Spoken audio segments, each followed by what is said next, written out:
혹시 여러분들은 스웨덴에서 살고 싶지 않으신가요? 실제로 2019년 한 구직 사이트에서 20, 30대를 대상으로 설문조사를 해보니 이민 가고 싶은 나라 1위가 스웨덴이었습니다. 이유는 분명하죠. 바로 요람에서 무덤까지라는 말이 상징하는 세계 최고의 복지국가니까요. 하지만 복지가 거저 주어질 리가 없죠. 세계 최고의 복지를 누린다는 것은 세계 최고의 세금을 낸다는 뜻이니까요. 그러니 스웨덴의 세금 체계를 알고 나면 생각이 바뀌게 될지도 모르겠습니다. 한번 알아보시죠. 우선 스웨덴에선 아기가 태어나면 출생신고를 국세청에 합니다.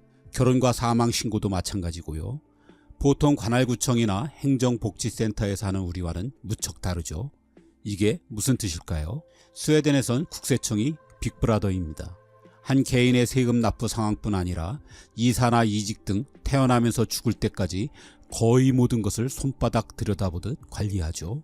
10대 후반이 돼서 아르바이트로 돈을 벌게 되면 세금 납부가 시작됩니다. 카페에서 한 달 일에 100만 원을 벌었다고 치겠습니다. 그럼 32만 원을 칼같이 떼어갑니다. 우리 같으면 이 정도로 세금 낼 일은 없죠. 이렇듯 스웨덴에선 32%가 기본 세금입니다. 그게 얼마든 소득이 있으면 반드시 32%의 세금이 붙는 것입니다. 우리의 최저세율인 6.6%와는 엄청난 차이가 나죠. 스웨덴에서 세금을 안 내는 사람은 국민의 6% 정도에 불과합니다. 주로 난민으로 들어온 지 얼마 안 되거나 자발적으로 노동을 포기한 부유층, 주부 등입니다. 반면 우리는 돈은 벌지만 세금을 한 푼도 안 내는 사람이 거의 40%에 가깝지요. 이런저런 공제가 많아서입니다. 이제 회사에 들어가 열심히 일하고 승진돼서 연봉 6,800만 원을 넘게 받았다고 치겠습니다. 스웨덴에선 이 기준이 아주 중요합니다. 근로자 평균 연봉의 1.5배인 6,800만 원 이상부터는 고소득자로 분류됩니다. 3분의 1 정도가 해당되지요. 이 기준을 넘으면 세금이 32%에서 52%로 껑충 뜁니다. 즉 연봉 6,800만 원에서 1원만 더 받아도 세금이 3,500만 원이 넘습니다. 이 정도 소득이면 우리나라에선 세금이 얼마일까요? 우린 지방세까지 포함해 약 1,800만 원 정도 나오겠네요. 우리나라에서 저 최고 세율만큼 내려면 연봉을 10억 이상 받아야 합니다. 그것도 스웨덴의 52%에 못 미치는 49.5%가 한국의 최고 세율입니다. 아무튼 이것만 해도 우리 기준으로는 과하다 싶은데 아직 극악의 세금이 남아 있습니다. 바로 물건 살 때마다 찰거머리처럼 따라붙는 부가세입니다. 이게 25%나 됩니다. 우리의 10% 부가세에 비하면 엄청나죠. 이렇게 세금 내면 스웨덴 사람들은 어떻게 사는 걸까요? 그냥 단순 계산해서 6,800만 원의 연봉에서 소득세 3,500만 원 떼고 여기에 부가세 1,700만 원을 제하면 남는 건 1,600만 원 뿐입니다. 고소득층인데도 한 달 쓸 수 있는 돈이 고작 133만 원이니 정말 빠듯하게 살 수밖에 없습니다. 여기에 세계 최고 수준의 물가를 감안하면 구매력은 더 떨어지게 되죠. 그러니 스웨덴에선 맞벌이를 안 하는 건 상상도 할 수 없습니다. 일반 봉급자들이 이렇게 엄청난 세금을 내니 재벌들은 더 많은 돈을 낼 것 같지만 전혀 그렇지 않습니다. 스웨덴의 세금 체계는 우리보다 훨씬 더 비즈니스 프렌들리입니다. 우선 기업의 대표적인 세금인 법인세가 스웨덴은 20.6%밖에 안 됩니다. 우리의 25%보다 훨씬 낮죠. 그것도 단일 세율이라 돈을 많이 버는 대기업일수록 더 유리합니다. 전체 세원에서 법인세가 차지하는 비중이 겨우 6%밖에 안 되니 우리의 16%에 비해 실제로 기업의 부담이 훨씬 적습니다. 이렇게 해서 스웨덴의 상위 1% 부자들은 전체 자산의 37%를 갖고 있는 자산의 불평등이 굉장히 심한 나라입니다. 게다가 상속세와 증여세도 없습니다. 부의 대물림이 쉽게 이루어지죠. 우리나라의 보수 언론에서 복지국가인 스웨덴마저 기업 친화적이라고 소개하지만 사실 반은 맞고 반은 틀린 얘기입니다. 스웨덴에선 대신 상속받은 자산을 팔 경우 자본이득세로 30%를 한꺼번에 떼어갑니다. 지금까지 본 것처럼 스웨덴의 복지 재원은 부자들이 아니라 국민 전체가 지고 있습니다. 중산층은 물론 저소득층들도 꽤 가혹한 부담을 지고 있죠. 특히 25%의 부가세는 부자건 가난하건 모든 국민이 똑같이 내는 직접세라 저소득층에게 큰 부담이 되고 있습니다. 그러니까 스웨덴에선 나의 복지는 나의 돈으로, 이게 기본입니다.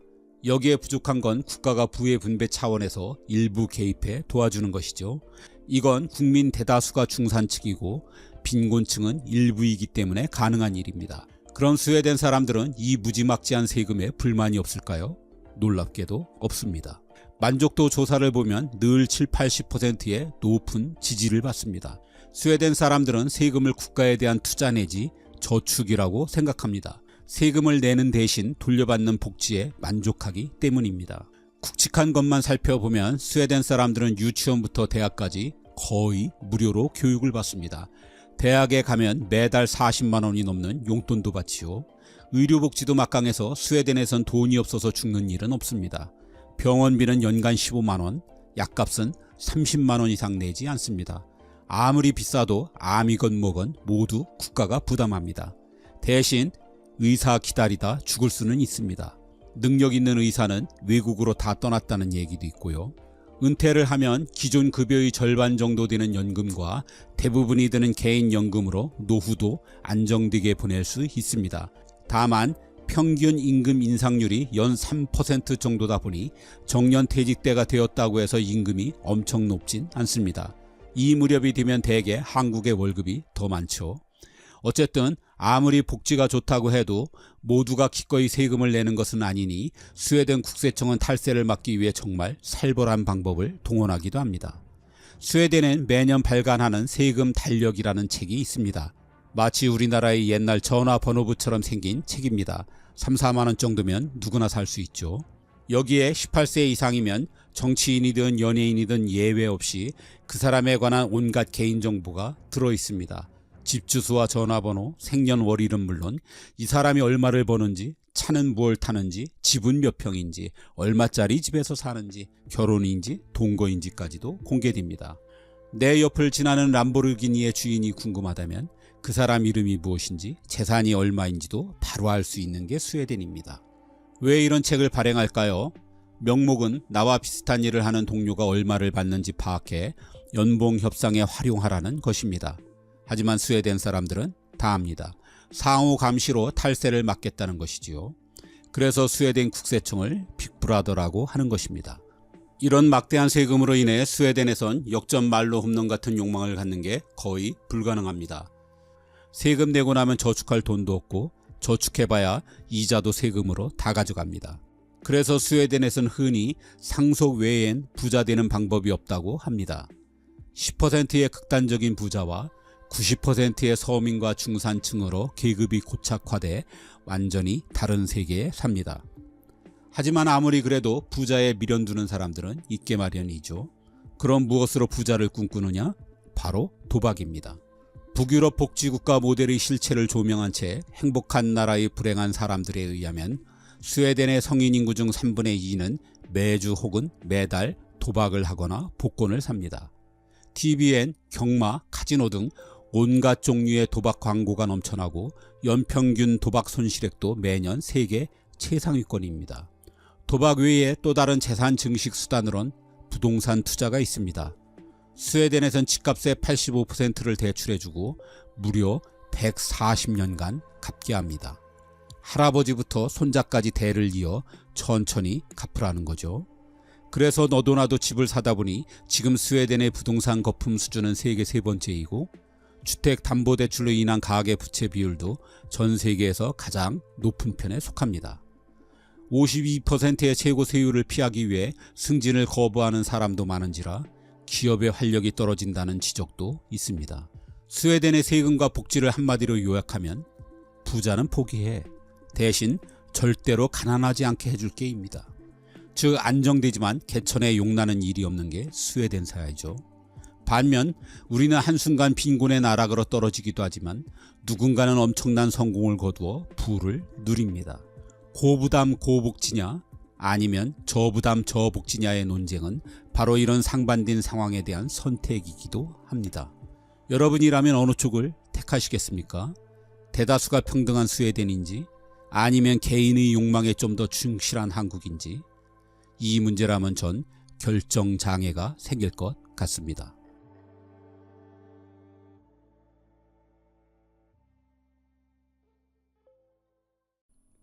일본은 우리만큼 추운 나라는 아닙니다. 하지만 집만큼은 우리보다 훨씬 춥습니다. 매년 겨울마다 집에서 동사하는 사람들의 숫자가 400명 이상이라는 통계가 있을 정도입니다. 그만큼 난방도 단열도 부실한 게 일본의 주택입니다. 그렇다고 건축 강국인 일본에 난방이나 단열 기술이 없을 리가 없습니다. 건축은 환경의 거울이라는 얘기가 있습니다. 각 나라마다 처한 환경을 극복하거나 순응하는 그 과정이 총 집결된 게 건축이죠. 습한 나라는 땅에서 띄워 집을 짓고 눈이 많은 나라는 지붕의 경사를 급하게 하고 비가 많은 나라는 처마를 길게 하는 식 말입니다. 일본의 집이 이렇게 된데도 겨울의 추위보단 여름의 더위를 나는 게 훨씬 어렵고 중요하기 때문입니다. 그리고 그 중심엔 다다미가 있습니다. 우리가 온도를 자랑하듯 일본은 다다미에 대한 자부심이 대단하죠. 왜 일본의 집에서 다다미가 중요한지, 그리고 그 장단점은 무엇인지 좀 더 알아봅니다. 여름에 여행해 보신 분들은 다 알겠지만 일본의 여름은 정말 덥습니다. 40도에 가까운 온도도 문제지만 무엇보다 사면이 바다로 둘러싸인 나라라 습도가 정말 높습니다. 제 개인적인 체감상으론 한여름의 도쿄는 우리나라 대구에 비할 바가 아닙니다. 이 찐득찐득한 일본의 여름나기에서 정말 없어서는 안 될 필수템이 다다미입니다. 접다, 겹치다라는 뜻을 가진 다다미는 골풀로 짜 만든 사각형의 두꺼운 방바닥 깔개입니다. 보통은 가로 세로가 180 곱하기 90cm로 되어 있죠. 두께는 4에서 6cm이고 한 장의 무게가 보통 20kg 정도 나갑니다. 이 한 장의 다다미는 한 사람이 누울 수 있는 크기를 기준으로 한 것인데 보통 두 장이 우리식으로 치면 한 평입니다. 일본에선 대개 다다미의 숫자로 방 크기를 나타내는데 일반 가정의 평균적인 방 크기는 다다미 6장입니다. 다다미는 오랫동안 지배층의 전유물이었습니다. 그만큼 비쌌습니다. 처음에는 방석 정도의 크기였지만 이것이 방 전체를 덮을 정도로 커진 건 15세기 이후입니다. 이때만 해도 다다미는 일종의 사치품으로 이사할 때는 다다미 전체를 걷어갈 정도였습니다. 그러다가 17세기의 에도 시대에 이르러서 서민들에게 조금씩 보급되기 시작했고 19세기 메이지 시대가 되어선 다다미가 일반에게 완전히 대중화되었습니다. 일본에선 집 지을 때 가장 신경 쓰는 게 두 가지입니다. 집이 시원해야 한다는 것과 지진에서 조금이라도 안전해야 한다는 것입니다. 그래서 집은 주로 목재로 지었죠. 목조 건축이 돌이나 콘크리트 건물보다 흔들림에 강하고 좀 더 통풍이 잘 되기 때문이죠. 단독의 경우 80% 이상이 목조주택입니다. 비와 눈도 많이 오니 지붕은 경사를 급하게 하고 처마를 길게 해 창문과 기둥을 보호했습니다. 실내 역시 통풍이 가장 중요했습니다. 그래서 견고한 벽 대신 병풍과 반투명 종이를 붙인 미닫이 문으로 실내 공간을 나누었습니다. 그리고 다다미로 더위와 습기에 강하고 지진에도 안전한 일본식 주택을 완성했습니다. 다다미를 만드는 골풀에는 공기를 스펀지처럼 품는 공간이 있습니다. 이 덕에 다다미는 한여름의 습기를 빨아들입니다. 이런 제습 기능 덕택에 푹푹 찌는 한여름에도 바닥만큼은 쾌적함을 유지하죠. 동시에 겨울에는 여름 내내 머금었던 습기를 내뿜어 집이 건조해지는 것을 막아줍니다. 물론 마룻바닥에서 올라오는 한기를 차단하는 단열재 역할도 하죠. 이처럼 다다미는 제습기와 가습기 혹은 돗자리와 카펫의 역할을 동시에 합니다. 하지만 일본의 목조주택은 통풍이 잘 되는 대신 방음에 취약하다는 약점이 있습니다. 발을 디디는 대로 집에서 삐걱거리는 소리가 나기 일쑤고 집 내부에 벽이 거의 없어서 한밤중에 아기 울음소리가 고스란히 이웃에게 전달되기도 합니다. 이럴 때 다다미는 소리를 흡수하는 방음제의 역할을 하기도 합니다. 다다미의 골풀엔 특유의 향기가 있습니다. 다량의 피톤치드 성분을 내뿜어 산림욕 효과를 내주죠. 다다미 방 냄새에는 사람의 마음을 안정시켜주는 진정 효과가 있어서 일본인들은 이를 고향의 냄새라고 생각하기도 합니다. 다다미는 쿠션의 역할을 하면서 일본인들의 생활 습관상 무릎을 꿇고 앉을 때 저리기 쉬운 다리를 보호해주기도 하고 척추 건강에도 도움이 된다고 합니다. 마지막으로 다다미는 여차하면 일본인들을 지진으로부터 보호해주는 역할도 합니다. 지진이 나면 바닥에 깔린 다다미를 뜯어 몸 위에 덮습니다. 다다미는 20kg에 달할 정도로 두툼하고 쿠션이 좋아서 가재 도구나 책장 등이 쓰러질 때 그 충격을 감소시켜주는 역할을 하는 거죠. 이런 이유 등으로 다다미는 오랫동안 일본에서 사랑을 받아왔습니다. 하지만 다다미엔 만만치 않은 약점도 있습니다. 가장 큰 문제는 관리하기가 어렵다는 것입니다. 천연 소재여서 곰팡이가 피고 진드기가 발생하기가 무척 쉽습니다. 특히 다다미 위에 음료수라도 흘리면 정말 최악입니다. 액체를 쏟는 순간 바로 흡수돼 내부 깊숙이까지 금방 스며들기 때문입니다. 이렇게 되면 다다미가 썩기 시작해 아주 고약한 냄새를 풍기게 되죠. 그래서 오래된 집에 들어가면 다다미 특유의 퀴퀴한 냄새가 나는 곳이 많습니다. 이에 익숙한 일본인들이 아무렇지 않아 하지만 혹 묵게 되는 에어비앤비나 료칸이 이런 상태라면 여행자들에겐 아주 고역입니다. 무거운 물건을 다다미 위에 올려놓으면 금방 손상된다는 것도 약점입니다. 그 억눌린 자국 때문에 가구를 재배치하거나 이사할 때 좀 골치가 아프죠. 무거운 가구를 질질 끌다간 다다미가 통째로 망가질 수도 있고요. 어쨌든 다다미의 수명은 고작해야 10년이라 이때마다 전체를 바꾸려면 일도 번거롭고 비용도 만만치 않습니다. 다다미가 화재에 약하다는 것도 문제입니다. 물론 이는 목조주택 전체의 문제이긴 하지만 다다미가 쉽게 불에 탄다는 건 분명합니다. 1995년 6천여 명이 죽은 고베 대지진 때도 2011년 엄청난 쓰나미를 가져왔던 동일본 대지진 때도 상당수 사망자가 화재로 인한 것이었습니다. 사실 오래된 일본의 목조주택들은 겨울 난방을 포기한 것이나 다름없습니다. 지진과 화재의 위험이 너무 치명적이라 온돌은 설치하고 싶어도 할 수 없었죠. 화로를 이불로 씌워 온 식구가 다리를 집어넣는 코다츠가 난방의 전부인 셈입니다. 일본인들이 온천욕을 좋아하는 것도 따지고 보면 이 부실한 난방과 관련이 있습니다. 하지만 무거운 온돌 대신 가벼운 다다미를 쓴 덕에 일본은 닫힌 건물을 세울 수 있었습니다. 일본의 유명한 성이나 궁전은 물론 일반 집에도 2, 3층 정도의 건물은 흔했습니다. 적의 동태를 감시하는 막루 역할을 하는 여러 층의 천수각들도 있고요. 반면 우리는 혹독한 겨울을 나야 했는지라 무거운 온돌이 필수였습니다. 그래서 고려시대까지 많았던 닫힌 건물을 포기하고 온돌이 완전히 정착된 조선시대엔 주로 건물이 단층이 되었습니다. 앞서 말한 대로 다다미의 유지와 관리가 상당히 까다롭기 때문에 요즘 일본에선 다다미 사용이 점차 줄고 있습니다. 최근에 집들은 방 하나 정도만 다다미를 깔거나 아예 다다미를 없애고 온돌을 설치하기도 합니다. 한 설문조사에 의하면 일본인의 80%가량이 다다미보단 그냥 마룻바닥을 선호한다고 답하기도 했습니다. 생활이 서구화되어가고 지진과 화재에도 강한 건축 기법들이 생겨나면서 다다미는 이제 점차 향수를 불러일으키는 존재 정도로 변해가고 있는 듯합니다.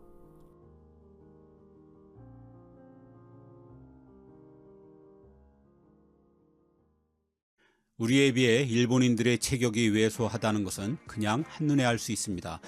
굳이 키나 체중을 재볼 필요도 없습니다. 다만 이게 지금이 아니라 과거에도 그랬는지를 알아보려면 기록이 필요합니다. 그런데 그 기록도 꽤 많습니다. 16세기 말 임진왜란 당시 정찰에 나선 한 조선군은 왜군 병사들의 작은 체격과 함께 식사량이 아군의 3분의 1밖에 안 된다는 것에 많이 놀랐습니다. 이건 일본인 스스로도 인정하는 바입니다. 18세기 후반 하야시 시에이가 지은 삼국 통남 도설이라는 정치 지리서를 보면 조선인은 체격이 커서 힘도 세고 밥도 일본인보다 2배를 먹는다고 되어 있습니다. 이 에도 시대의 일본인들의 평균 키는 남자가 150cm대 중반, 여성은 140cm대 중반이었습니다. 이에 비해 조선인들은 6cm 정도가 더 컸죠.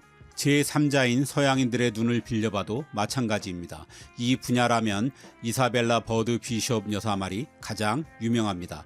1894년 조선 땅을 처음 밟은 그녀는 당시 영국에서 베스트셀러에 올랐던 조선과 그 이웃 나라들이란 책에서 한국인들은 중국인이나 일본인들보다 잘생겼다. 체격도 일본인보다 훨씬 크다. 남자들은 힘이 세어서 짐꾼들은 보통 45kg의 짐을 들었다고 썼습니다. 그럼 최근의 조사는 어떨까요? 여러 연구가 있지만 높은 신뢰를 받는 2016년 영국의 임페리얼 칼리지 런던의 데이터를 기준으로 살펴보았습니다. 이 연구는 세계 200개국을 대상으로 남녀의 평균 신장이 1914년을 기준으로 2014년까지 100년간 어떻게 달라졌는지를 조사했습니다. 결과 한국 남성은 159.8cm에서 174.9cm로 15.1cm 커졌습니다. 이는 세계 세 번째로 큰 폭이고 전체 순위는 세계 151위에서 51위가 되었습니다. 이 조사에 의하면 한국 남성은 아시아에서 키가 가장 큽니다. 한국 여성들의 성장률은 더 놀라워 142.2cm에서 162.3cm가 되었습니다. 무려 20.1cm가 커져 성장폭 세계 1위입니다. 196위에서 55위로 수직 상승했죠. 반면 일본 남자는 156.1cm에서 170.8cm가 되었습니다. 세계 187위에서 102위로 일본 역시 대폭 상승했지만 평균 이하입니다. 여자는 142.3cm에서 158.3cm로 195위에서 112위가 되었습니다. 어쨌든 한국인은 일제 후반과 6.25 전쟁 등 극단적으로 영양 공급이 부실했던 시기에 성장한 세대를 제외하고는 역사 전체를 통틀어 일본인보다 키도 크고 체중도 더 나간 것은 확실합니다. 이쯤에서 이제 본론으로 들어가 왜 일본인들은 왜소한지를 알아봅니다. 우선은 인종적인 요인부터 꼽지 않을 수 없습니다. 추운 지방일수록 사람도 크고 동물도 큽니다. 이를 베르그만의 법칙이라고 하는데 키순위의 상위권 국가들인 네덜란드, 덴마크, 노르웨이 등이 모두 북쪽에 있는 국가들인 것만 봐도 알 수 있습니다. 이는 추운 지역에선 키와 덩치가 클수록 체온 유지에 유리하기 때문입니다. 반대로 더운 지방은 체구가 작을수록 유리한데 모두 자연 선택에 의해 환경에 적합한 유전인자가 진화한 결과죠. 어쨌든 시베리아의 혹독한 추위 속에서 진화한 북방계가 한반도와 일본으로 내려오면서 남방계의 인종과 뒤섞이게 됩니다. 그런데 아무래도 바다로 막힌 일본보단 우리 땅의 북방계가 훨씬 더 많이 오게 되었죠. 논란이 있긴 하지만 그래서 우리는 거의 대부분이 북방계의 인종이 되었고 일본인들은 뼈대가 가늘고 키가 작은 남방계의 피가 절반은 남아있다고 보고 있습니다. 이 때문에 일본인들은 아무리 잘 먹어도 덩치를 키우는 것에 한계가 있는 것입니다. 인종적인 한계가 있다면 잘 먹어서 후천적으로라도 보충해야 하는데 그러지도 못했습니다. 특히 너무나 오랫동안 고기를 먹지 않은 게 치명적입니다. 일본은 무려 1200년 동안이나 육식을 금지해왔습니다. 675년 덴무일왕이 불교의 영향을 받아 가축을 먹지 못하게 한 이후부터입니다. 그리고 1868년에 메이지 유신 때까지 부정탄다며 일본인들은 약용 외엔 거의 고기를 먹지 않았습니다. 물론 생선을 먹긴 했지만 키 크는데 결정적인 역할을 하는 고기의 동물성 단백질을 결코 대신할 순 없었죠. 육식 금지는 또 다른 부작용을 낳았는데 일본인들에게 유난히 많은 덧니입니다. 너무나 오랫동안 질긴 고기 대신 생선과 채소 등 부드러운 음식만 먹다 보니 턱 근육이 점점 퇴화되어 갔습니다. 턱 크기는 작아지는데 이는 그대로이니 치열이 아주 엉망이 되어버린 것이죠. 더구나 일본에선 덧니가 귀엽다는 인식이 강해서 한때 여성들 간에 일부러 덧니를 만드는 성형이 유행하기도 했습니다. 그러니 덧니가 더 심해졌죠. 메이지 유신을 추진하면서 일본 지배층들은 서양인들의 체격에 상당한 충격을 받았습니다. 서양인과 일본인이 함께 서면 마치 어른과 아이 같았으니까요. 그리고 이 모든 건 고기를 안 먹은 탓이라고 판단하고 졸지에 일본 왕이 직접 앞장서 고기 먹기 운동을 벌였습니다. 고기를 먹지 않으면 문명인이 아니다. 이게 당시의 슬로건이었습니다. 이에 대한 사회적 반발이 무척 심했습니다. 고기를 먹으라는 명령을 내린 일왕을 암살하기 위해 10명의 자객이 궁으로 난입하기도 했습니다. 그 이유는 고기를 먹으면 일본의 정신이 더럽혀져서 신들이 살 곳이 없어지게 된다는 것입니다. 1000년 이상 먹지 않던 고기를 갑자기 의무적으로 먹으라고 하니 백성들의 고충도 이만저만이 아니었습니다. 무엇보다 고기 비린내를 견뎌내지 못했습니다. 그러니 어떡하든 고기를 먹게 하기 위한 새로운 음식을 개발해야 했습니다. 그게 스키야키와 샤브샤브입니다. 가장 중요한 건 고기에 대한 거부감을 줄이는 것입니다. 그래서 스테이크 같은 고기 덩어리 대신 최대한 얇게 슬라이스했습니다. 그리고 일본인들에게 익숙한 간장과 된장, 설탕으로 국물을 만들고 고기를 채소와 함께 먹게 했죠. 일본인들이 오래 먹어온 국물 요리에 생선 대신 고기를 넣은 것입니다. 일본인들은 여기에 한 가지 장치를 더했습니다. 바로 고기를 날계란에 찍어 먹게 한 것이죠. 고기의 비린내를 거부감이 덜한 계란의 비린내로 대체한 것입니다. 이런 요리의 결정판은 돈가스입니다. 일본식 돈가스는 프랑스 요리인 코틀레트에서 가져왔습니다. 입자가 고운 빵가루를 쓰는 코틀레트와 달리 일본식 돈가스는 두툼한 빵가루를 쓰죠. 왜 그랬을까요? 그건 아예 고기임을 감추기 위한 것입니다. 그리고 포크와 나이프 대신 일본인들에게 익숙한 젓가락으로 집어먹을 수 있도록 잘게 잘랐죠. 역사적으로 일본인들은 고기를 먹지 못하게 되면서 더욱 탄수화물 위주의 식사를 하게 되었습니다. 그건 말할 것도 없이 쌀밥 위주의 식사입니다. 일본은 북해도 지역을 빼고는 대부분 쌀 농사가 가능한 땅입니다. 일본인들이 흔히 먹는 텐동, 규동 등 덮밥류도 당연히 밥 위주입니다. 여러 반찬과 함께 먹는 것에 익숙한 우리에겐 밥을 덮고 있는 튀김이나 고기가 너무 적게 느껴집니다. 거기에 아무 반찬도 없이 밥에 가루를 뿌려 먹는 후리카케도, 쌀밥에 녹차를 부어 먹는 오차즈케도, 우동도, 라멘도 온통 탄수화물 천지입니다. 반면 우리는 반찬 위주죠. 밥을 다 먹어도 반찬이 늘 남을 지경이니까요. 그만큼 우리 식단이 일본보다 영양 공급이 다양하다는 뜻입니다. 호사카 유지 세종대 교수는 일본인들의 체격이 왜소한 이유로 단 음식을 꼽았습니다. 우리처럼 몇 개라도 먹으면 그 때문에 밥이라도 더 많이 먹을 텐데 일본 음식은 대부분 달아서 자꾸만 소식하게 만든다는 거죠. 소식하다 보니 충분한 영양 공급이 안 되는 것이고요. 게다가 짜게 먹는 것도 문제입니다. 나트륨은 희성장은 물론 뼈를 튼튼하게 해주는 칼슘을 배출시키죠. 그리고 당분은 성장 호르몬의 분비를 억제합니다. 달고 짠 데다 탄수화물을 중심으로 한 식습관은 또 다른 부작용을 가져왔죠. 일본의 국민병이라고 하는 당뇨입니다. 일본인들은 1억 2천만 인구 중 2천만 명 이상이 당뇨병 환자입니다. 그 외에도 일본 보건성이 얘기하는 무릎을 꿇고 앉는 문화, 하버드 연구팀의 바닷가에 거주하는 환경 영향설 등이 있지만 그렇게 결정적인 요인은 아닌 것 같습니다. 세 가지 요인을 다시 정리하면 첫째는 인종적 한계, 둘째는 육식 금지로 인한 단백질 부족, 셋째는 키 크는 데 방해가 되는 달고 짠 탄수화물 식단이라고 하겠습니다. 마지막으로 많은 사람들이 잘못 알고 있는 한자 외의 의미를 짚고 마무리하려 합니다. 일본의 옛 명칭인 외국이나 일본을 비하해서 부르는 외놈에서 보듯 우린 보통 외가 왜소하다는 뜻을 가지고 있다고 생각합니다. 하지만 일본을 뜻하는 외의 한자는 사람인을 붓으로 쓰지만 왜소하다는 뜻을 가진 난쟁이 외는 이렇게 화살시를 붓으로 가진 다른 한자입니다.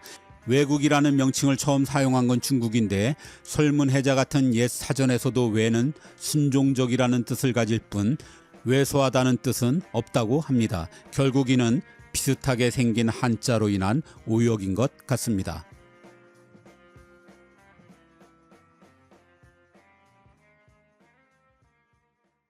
징기스칸을 모르는 사람이 있을까요? 지금이야 인류 역사상 가장 유명한 인물 중 하나지만 놀랍게도 그가 세상에 알려진 것은 그리 오래되지 않았습니다. 1960년대까지만 해도 우리뿐 아니라 전 세계인들이 징기스칸을 잘 몰랐습니다.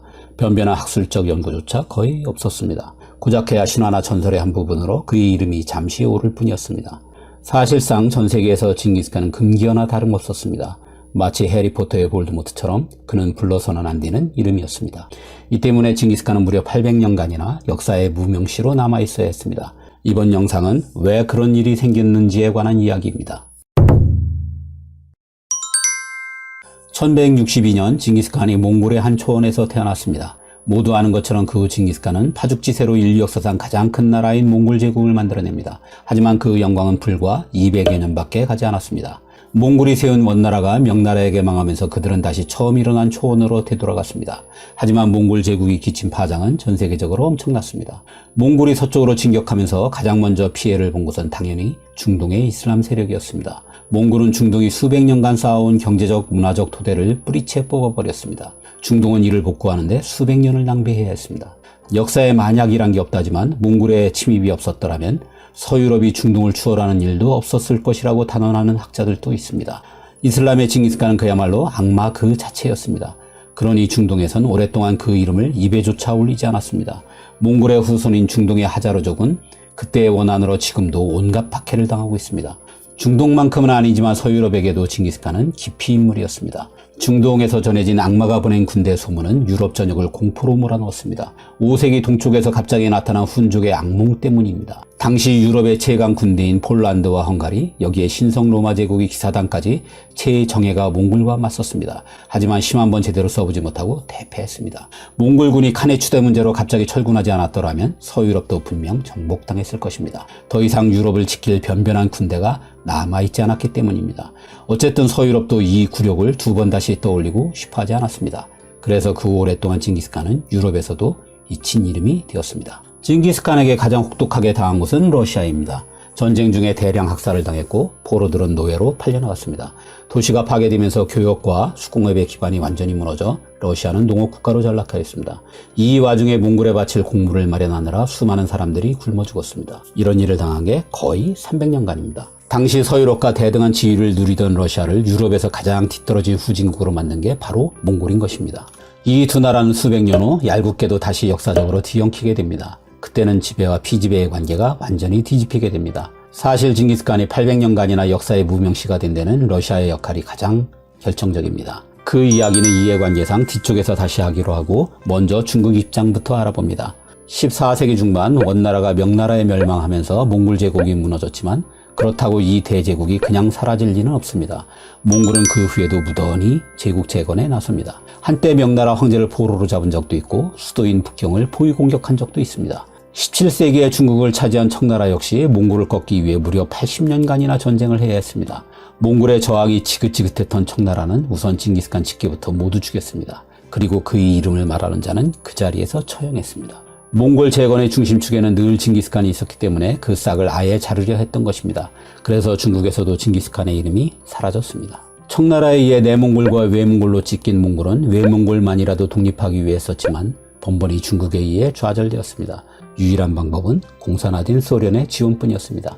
1921년 소련 덕에 독립은 이루었지만 불행히도 소련은 옛일을 잊지 않았습니다. 몽골이 위성 국가가 되자마자 소련이 가장 먼저 한 일이 징기스칸 흔적 지우기였습니다. 소련은 우선 학교 교과서에서 징기스칸의 이름을 삭제했습니다. 그리고 그 이름이 든 모든 책을 불태워버렸습니다. 이름을 말하는 것 자체도 당연히 금지되었습니다. 심지어는 외지인이 그의 고향을 방문하는 것도 못하게 했습니다. 고향으로 통하는 유일한 길에 전차 부대를 배치해 막았습니다. 옛 원한도 복수하고 징기스칸을 정신적 지주로 하는 민족주의가 부활할 경우 몽골 지배에 위협이 될 것이라 생각했기 때문입니다. 소련의 징기스칸 이름 지우기와 숨기기는 몽골을 지배한 약 70년 동안 내내 계속되었습니다. 이러니 현대에 들어서도 징기스칸의 이름이 서방에 알려지기 어려웠던 것입니다. 하지만 징기스칸의 후예들은 결코 만만하지 않았습니다. 소련의 이러한 노력에도 불구하고 몽골의 징기스칸 연구와 흔적 보존은 암암리에 계속되었습니다. 그리고 마침내 1961년 징기스칸 탄생 800주년을 맞아 그의 고향인 hen티에 업적을 기리는 커다란 기념비를 세웠습니다. 이 와중에 적지 않은 사람들이 목숨을 잃었습니다.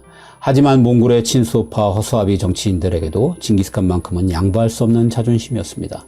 이 일이 서구에 알려지면서 마침내 함부로 불러서는 안 되는 그분의 이름이 징기스칸임이 만천하에 드러났습니다.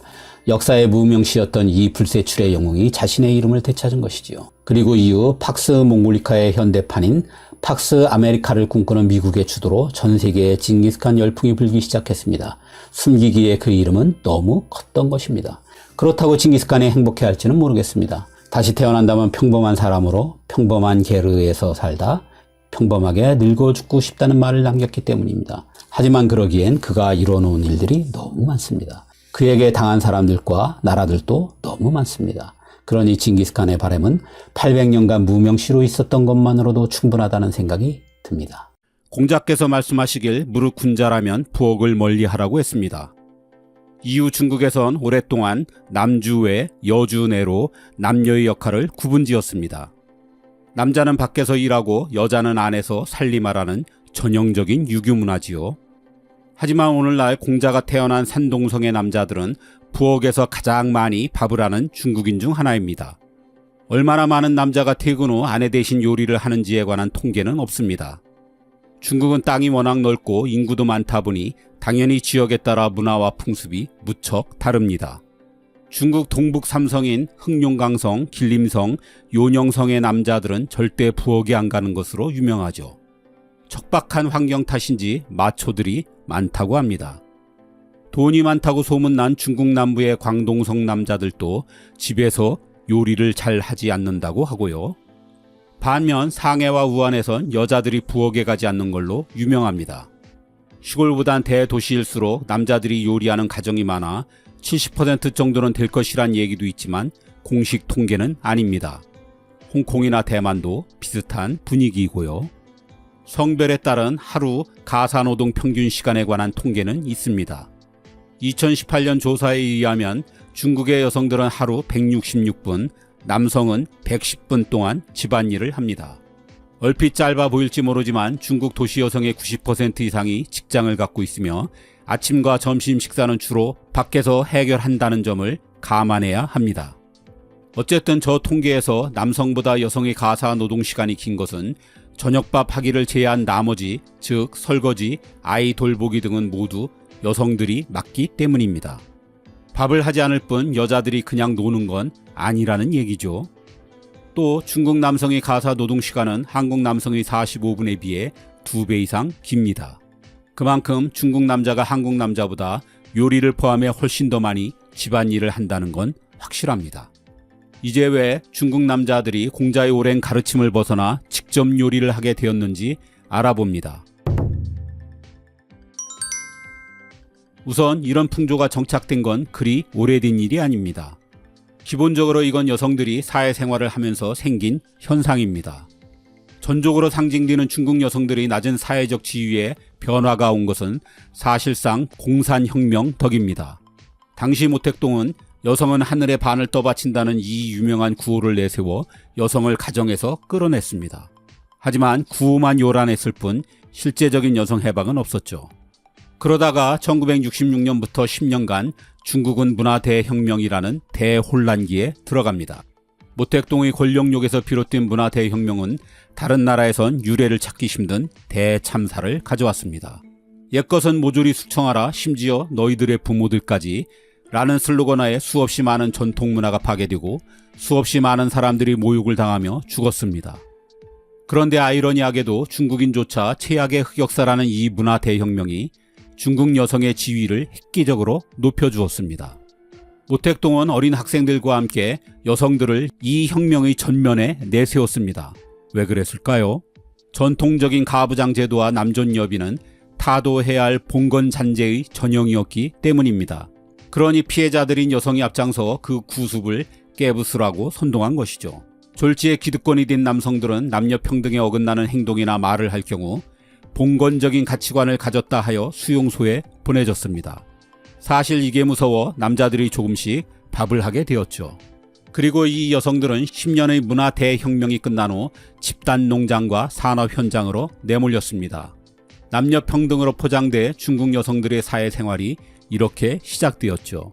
이에 관해선 이 채널의 중국 광장무에는 홍위병의 비극이 있다라는 영상을 참고하시기 바랍니다. 중국의 문화 대혁명은 경제에도 악영향을 끼쳐 중국을 30년 이상 퇴보시켰습니다. 이후 실권을 잡은 등소평이 경제를 살리기 위해 1980년대에 개혁개방 정책을 펴게 되죠. 그래서 심천, 상해, 청도, 천진 등 해안가의 도시들이 발전하게 됩니다. 문제는 국가의 모든 자원을 공업도시 개발에 집중하는 바람에 농촌 경제가 망가졌다는 것입니다. 그래서 일자리를 찾아 농사를 짓던 사람들이 대거 도시로 이주하게 되죠. 이 사람들이 농민공입니다. 저임금에 시달렸던 농민공들은 대부분 도시 빈민이 되었죠.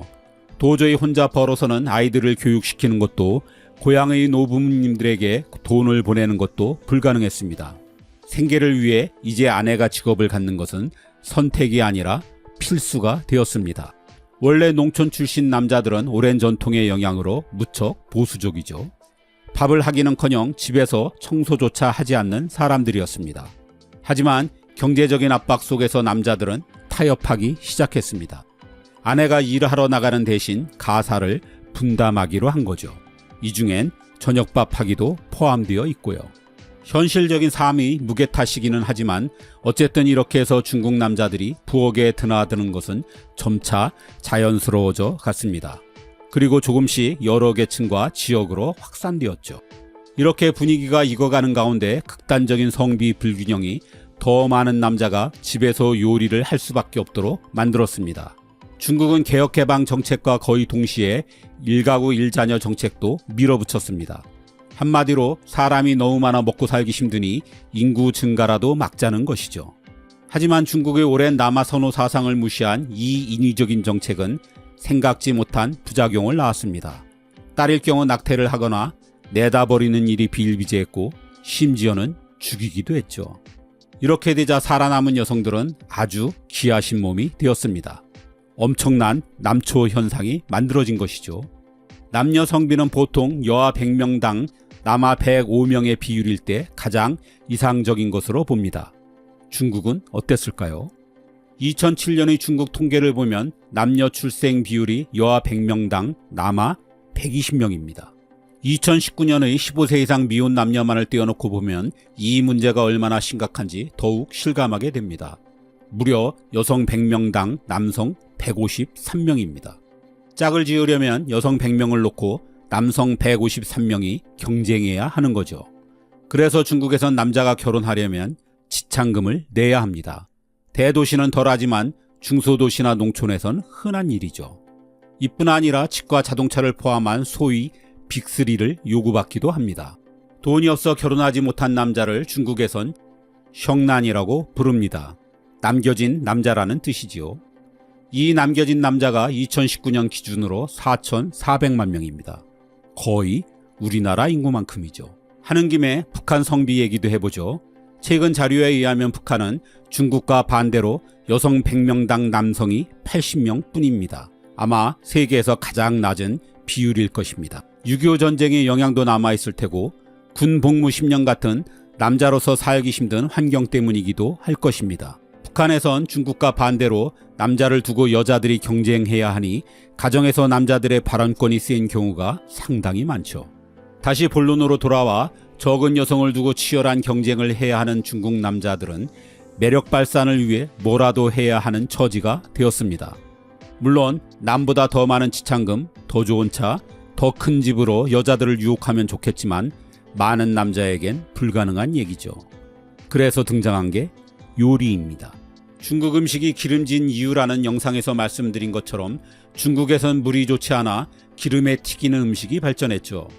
그런데 중국 요리의 필수 조리 도구인 웍의 무게가 보통 2-3kg은 나가는 데다 늘 거센 불을 다뤄야 하니 요리는 무척 힘든 일이죠.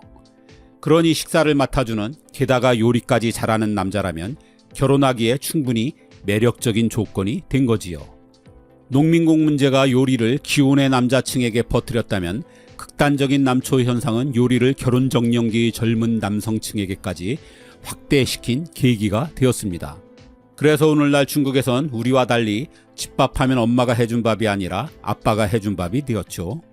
중국 남성의 요리는 앞에서 본 것처럼 본질적인 가치 변화가 아니라 현실적인 압박에 의한 것이었습니다. 상황이 바뀌면 중국의 전통 사회인 대남자주의로 언제든 다시 돌아갈 여지가 크다는 뜻입니다. 중국 경제의 자본주의가 심화되면서 가정 내에서 남자에 대한 의존도가 이미 커지고 있다는 분석도 있습니다. 요리를 누가 하느냐? 이 변화를 보면 중국 사회의 여러 복잡 미묘한 변화도 함께 감지할 수 있을 것 같습니다.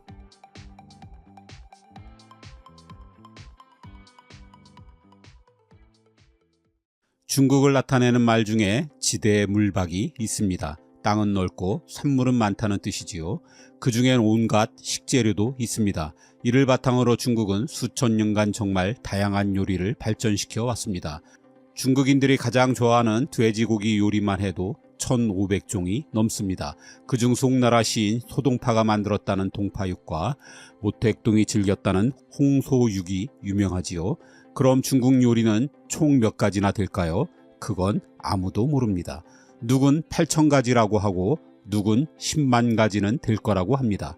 식재료와 조리 방법에 따라 수많은 변형이 가능하니 사실 이를 세는 것은 애초부터 불가능할 것입니다. 다만 하늘에선 비행기를 빼고 땅에선 식탁을 빼고 바다에선 배와 잠수함만 빼곤 다 먹는다고 스스로 말하는 데서 그 무궁무진함을 짐작할 뿐입니다. 사실 중국인들은 지금은 아니지만 먼 과거엔 생선회도 먹었습니다. 논어를 보면 공자가 가늘게 뜬 생선회를 즐겼다는 기록이 있습니다. 중국 문헌에서 회에 관한 언급은 10에서 13세기 송나라 때까지 계속 이어집니다. 그 기록이 갑자기 그치는데 중국인들이 생선회를 안 먹게 된 건 내륙의 유목민인 몽골 지배의 영향 때문으로 보입니다. 어쨌든 중국에는 요리 종류도 많고 볶고, 굽고, 삶고, 찌고, 끓이고, 데치고 등 조리법도 다양해 40여 종이 넘습니다. 하지만 그 중에서도 압도적인 건 역시 기름에 볶는 방법입니다.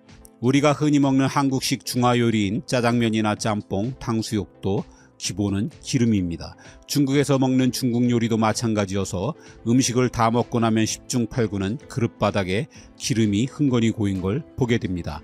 한 조사에 의하면 중국 요리의 80%가 기름에 볶거나 튀기는 조리법을 사용합니다. 공자가 먹었던 생선회도 지금은 튀겨 나오는 게 대부분이죠. 신선한 야채 역시 절대 날로 먹지 않고 일단 기름에 볶고 봅니다. 물론 중국인들은 기름에 볶는 게 아니라 야채는 기름에 살짝 데친다고 말합니다. 중국에선 어쩌다가 이렇게 기름진 음식이 발달하고 좋아하게 된 것일까요? 그 첫 번째이자 가장 중요한 이유는 수질 문제입니다. 중국의 물은 대부분 석회 성분이 많은 데다 무엇보다 누런 진흙이 잔뜩 섞여 있습니다. 아무리 오래 흙성분을 가라앉히고 끓여봐야 물에서 나는 흙내를 완벽히 지울 수는 없습니다. 그래서 발전한 게 차문화입니다. 향이 강한 찻잎이 중국물 특유의 흙내를 제거해 주는 거죠. 이 물로 요리를 하면 어떻게 될까요? 역시 마찬가지로 음식에서 역겨운 냄새가 나는 것은 물론 여러 미생물로 인해 음식의 부패도 쉽게 진행됩니다. 그래서 중국에서는 오래전부터 최대한 물을 적게 쓰는 조리법을 발전시켜 왔습니다. 그 중에 하나가 찜 요리입니다. 간단히는 증기를 이용해 쪄내는 만두를 생각하면 될 것 같네요. 지금도 찜은 볶음 다음에 비중을 차지하는 중국의 조리법입니다. 중국 요리에 자주 사용하는 육수도 좋지 않은 물 때문에 만들어졌습니다. 물론 육수는 음식의 맛을 더하기 위한 용도입니다. 하지만 중국에선 물에서 나는 흙내를 없애기 위해 파와 생강, 고기나 뼈 등을 넣고 끓인 게 그 시작입니다. 그렇다고 찜과 육수로 그 모든 음식을 다 만들 수는 없습니다. 중국인들은 다른 해결책을 찾아내야 했습니다. 그게 바로 물 대신 기름을 사용하는 것입니다. 야채든 고기든 생선이든 아주 높은 온도의 기름은 표면에 붙은 흙이나 모래, 석회 등 그 어떤 이물질도 분리시켜 줍니다. 흙냄새 같은 잡내가 일거에 해결되는 거죠. 물론 지금이야 수도의 보급으로 물에서 흙냄새가 거의 나지 않지만 식용기름을 이용한 음식은 이미 중국인들의 입맛을 확고하게 길들여 놓았습니다. 두 번째는 기후 및 환경 문제입니다. 중국의 문명은 지금의 서안 부근에 있는 황토지대에서 시작되었다는 게 가장 유력한 설입니다. 황토의 태적으로 농사엔 최적이지만 대신 무척 건조한 곳이죠. 때문에 이런 곳에서 살려면 몸에 기름기가 많아야 합니다. 애초부터 기름기가 많은 음식이 필요한 환경이란 얘기입니다. 중국은 송나라 후 원, 명, 청을 거치며 약 800년간 3, 4차 한랭기를 맞았습니다. 이는 중국 북부의 나무 식생에 악영향을 끼쳤고 장기적으로는 전국적인 땔감의 부족을 가져왔습니다. 난방도 못할 판이니 요리는 말할 것도 없었습니다. 굽고 찌는 것은 많은 연료가 필요했습니다. 하지만 기름은 가열 시간이 상대적으로 훨씬 짧아도 많은 요리를 해낼 수 있었습니다. 이렇듯 수백 년간 볶음은 가장 경제적인 요리였습니다. 세 번째는 오랜 농경 문화 때문입니다. 농경사회에선 부지런한 게 최고의 미덕입니다. 노동시간이 길면 길수록 생산량도 덩달아 늘어났습니다. 그러니 음식을 만들고 먹는 시간도 최대한 줄이는 게 당연히 유리했습니다. 이거라면 식용유가 최고였습니다. 센 불에 식용유로 볶거나 튀기면 2, 3분 만에 요리 하나씩 뚝딱 만들 수 있었습니다. 게다가 찌거나 구운 요리에 비해 볶은 요리는 보관 기간도 더 길었고 남은 음식도 기름에 다시 볶으면 또 맛있게 먹을 수 있었습니다. 기름은 힘든 육체의 노동을 견디게 해줄 칼로리까지 높았으니 늘 시간에 쫓기는 농민으로선 마다할 이유가 조금도 없었습니다. 네 번째는 오래전부터 식용유가 발달한 덕입니다. 기름에 볶거나 튀기는 요리가 발전하려면 식용유가 싸고 흔해야 한다는 게 전제 조건입니다. 식용유는 크게 식물성 기름과 동물성 기름으로 나뉩니다. 다른 나라들처럼 중국 역시 아주 오래전부터 동물성 기름을 사용해 왔습니다. 하지만 동물성 기름은 대중화되기엔 구하기도 힘들고 값이 비쌌죠. 그러다가 식물 열매에 기름이 들어있다는 사실을 알게 된 기원 전후 무렵의 한나라 시대에 처음 식물성 기름이 등장했습니다. 이때 콩기름과 유채기름, 참기름 등 이미 다채로운 식물성 기름이 개발되었는데 그중 가장 많이 사용된 건 깨에서 짜낸 참기름이었습니다. 뭐니 해도 볶는 요리가 대중화된 건 땅콩기름 덕입니다. 4세기 동진시대에 전래된 땅콩은 중국 전역으로 퍼지다가 10세기경의 송나라 시대에 이르러선 일반 백성들도 쉽게 먹을 수 있을 정도로 흔한 기름이 되었습니다. 더구나 땅콩기름은 100도 이상 넘어가면 증발해버리는 물과 달리 300도 이상이 되어도 타지 않기 때문에 볶음 요리엔 정말 최적의 식용유였습니다. 여기에 중국 특유의 프라이팬인 웍의 대중화까지 이루어져 송나라 이후 기름에 볶거나 튀긴 요리는 지금까지도 줄곧 중국 요리를 상징하고 있습니다. 웍은 마치 가마솥 같아서 온도를 빨리 높은 온도에 오르게 하고 열의 전달을 고르게 하지요. 마지막으로는 맛있기 때문입니다. 아무리 식용유가 물의 흙냄새도 없애고 시간도 벌어주는 등의 여러 장점이 있다 하더라도 맛이 없었다면 중국인들은 분명 다른 대체 수단을 찾았을 것입니다. 강한 불의 식재료를 재빨리 볶아내면 영양소를 거의 파괴하지 않고 재료 본연의 맛을 고스란히 살릴 수 있다고 합니다. 야채라면 마치 보호필름을 붙이듯 기름으로 살짝 코팅해 놓은 효과를 본다는 것입니다. 여기에 중국인들이 지금도 가장 많이 사용하는 땅콩 기름 외에도 파기름, 고추기름에서 보듯 중국에서 기름은 단순히 음식을 익히는 게 아니라 맛의 풍미를 극적으로 높여주는 조미료의 역할까지 합니다. 어쨌든 지금도 중국인들의 식용유 사랑은 아무도 못 말립니다. 3년 전 모두 철수했지만 한때 롯데마트가 중국의 대도시마다 진출한 적이 있었습니다. 가장 많이 팔린 상품이 무엇이었을까요? 그건 식용유였습니다. 여전히 중국 마트에 가면 우리 캔맥주 엮듯 식용유 4개에서 6개를 한 묶음으로 파는 걸 자주 볼 수 있습니다. 심지어 식용유는 핸드폰 살 때 5리터짜리를 경품으로 끼워주기도 합니다. 그래서 중국인들 사이에선 휘발유 값이 오르는 건 참아도 식용유 값이 오르는 건 참을 수 없다는 얘기도 있습니다. 일찌감치 생선에도 즐기셨던 공자는 음식을 안 먹는 사람은 없지만 진정 맛을 아는 사람은 드물다고 하였습니다. 하지만 공자가 지금의 시대의 부활의 웍으로 만들어내는 튀김과 볶음 요리를 모든 중국인들이 즐기는 모습을 보면 어떤 생각을 하게 될까요? 센 불에 지글지글 끓어오르는 기름에 넣기만 하면 심지어 신발도 맛있어지는 마법이 일어나니 말입니다.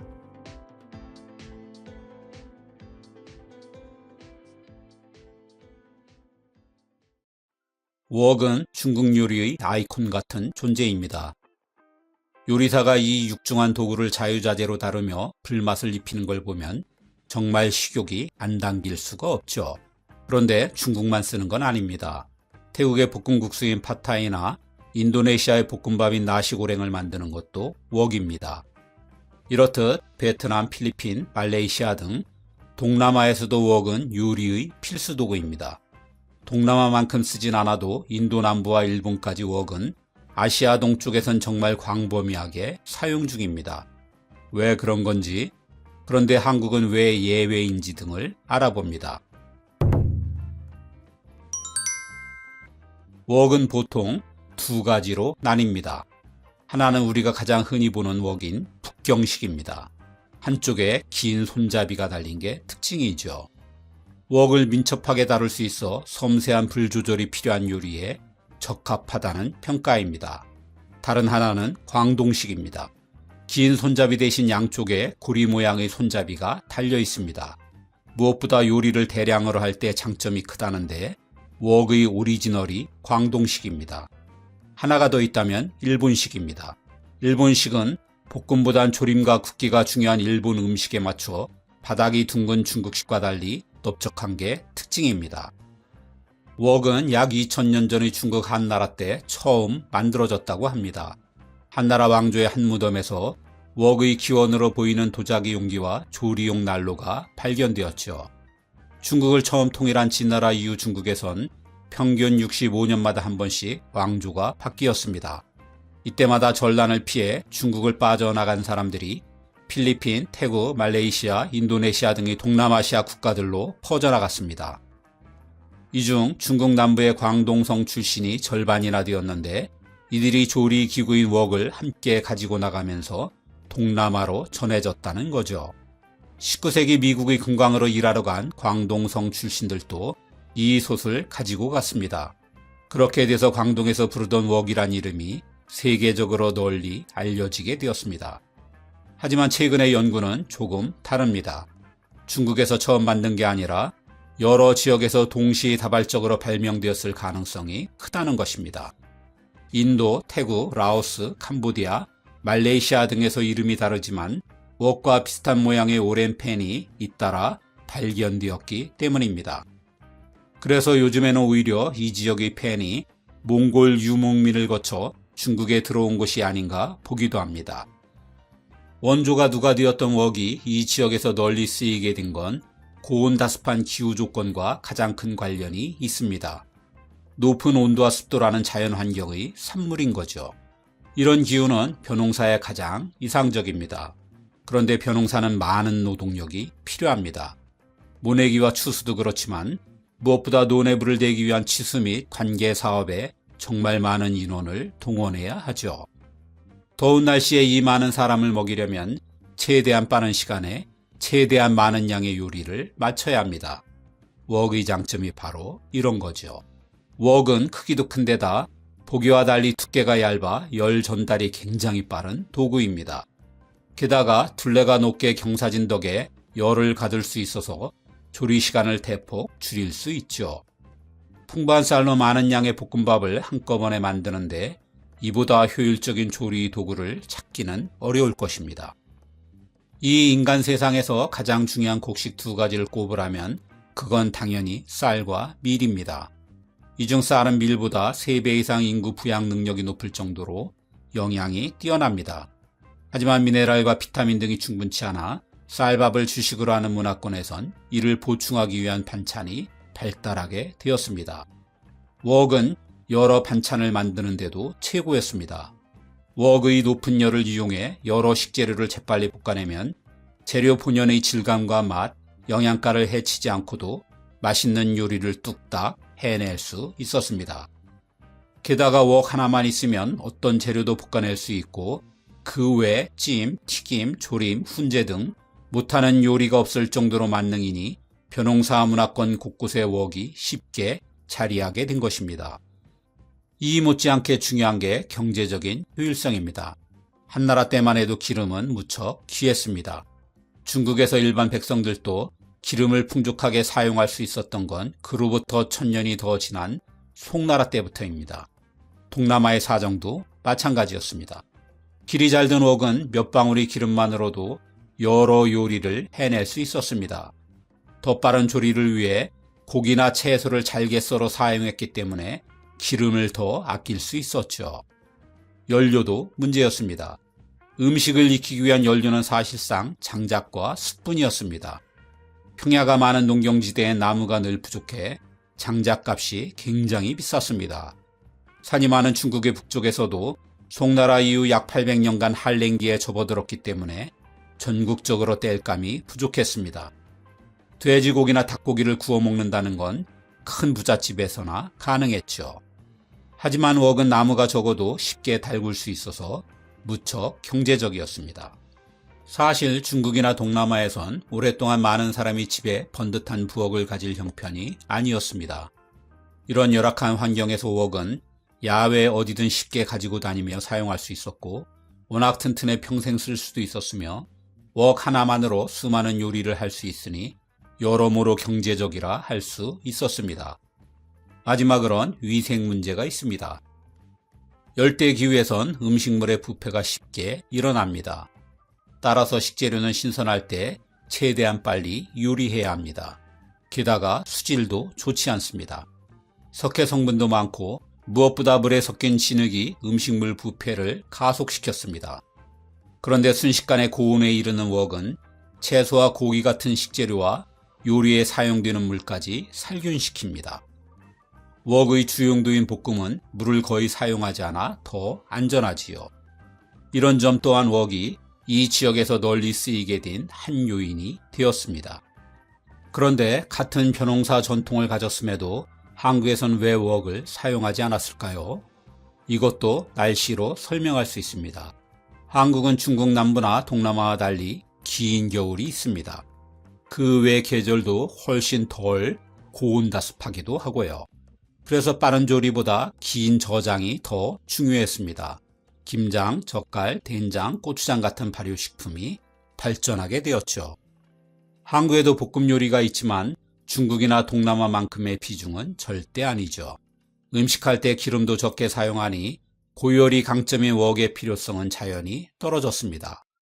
그보단 발효식품을 이용한 찌개나 국이 메인이라 약간 우묵해 열기를 오래 보존할 수 있는 뚝배기 같은 냄비가 한국에선 더 필요했습니다. 한국에선 아주 오래전부터 온돌을 사용해왔습니다. 온돌은 요리와 난방을 동시에 해내는 에너지 절약형 시스템이었습니다. 요리는 온돌에 불을 지피는 아궁이에서 주로 이루어졌죠. 아궁이는 난방을 위해 불씨가 오래 가야 했습니다. 이 은근한 불씨로 음식을 하다 보니 오랫동안 끓여 깊은 맛을 내는 한국의 느린 요리가 만들어졌습니다. 빠른 요리가 장점인 웍과는 상성 자체가 맞을 수 없던 셈입니다. 고기나 생선도 볶거나 튀기지 않고 아궁이에서 찌거나 구워 먹으니 깊은 웍보단 얇고 평평한 팬이 한국에선 더 효율적이었습니다. 기후 조건이 다르면 요리의 정체성이 달라지고 요리 정체성이 다르면 조리 도구도 달라지는 건 당연하다 하겠습니다.